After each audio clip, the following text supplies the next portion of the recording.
오늘의 사회 이슈를 정원희 기자가 종합해드립니다. 오늘의 이슈 포커스 정원입니다. 한국과 이란의 첫 정상회담이 이뤄진 가운데 중동의 마지막 블루오션이라 불리는 이란에서 최대 52조 원 규모의 사업을 수주하는 발판이 마련됐습니다. 청와대는 이번 정상회담에서 경제 분야 59건을 포함해 모두 66건의 양해각서를 체결했다고 밝혔습니다.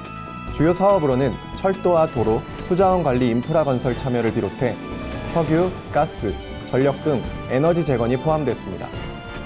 최근 북중 접경 지역에서 한국인을 상대로 한 북한의 테러나 납치가 발생할 가능성이 제기됨에 따라 정부가 신변 안전을 당부했습니다. 정부는 해당 지역에서 선교사를 비롯한 한국인들을 대상으로 북한 당국의 위해 우려가 있다는 점을 언급하며 주의를 요구했습니다. 한편 지난달 말 중국에서 조선족 목사가 피살된 채 발견되는 사건이 발생하면서 정부는 여러 가지 가능성을 염두에 두고 상황을 예의주시하고 있습니다. 서울 강남구에 잠실야구장 30배 크기에 달하는 지하도시가 조성됩니다.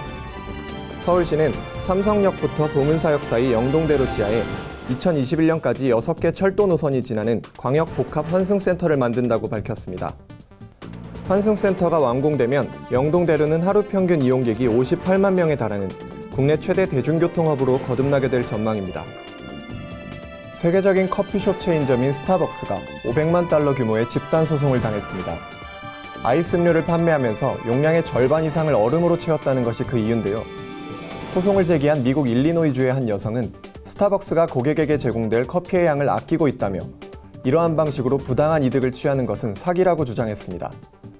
이에 대해 스타벅스 측은 아이스 음료는 얼음으로 만들어지기 때문에 얼음이 많이 들어가는 것이 당연하고 소비자들도 이를 인정하고 있다고 반박했습니다.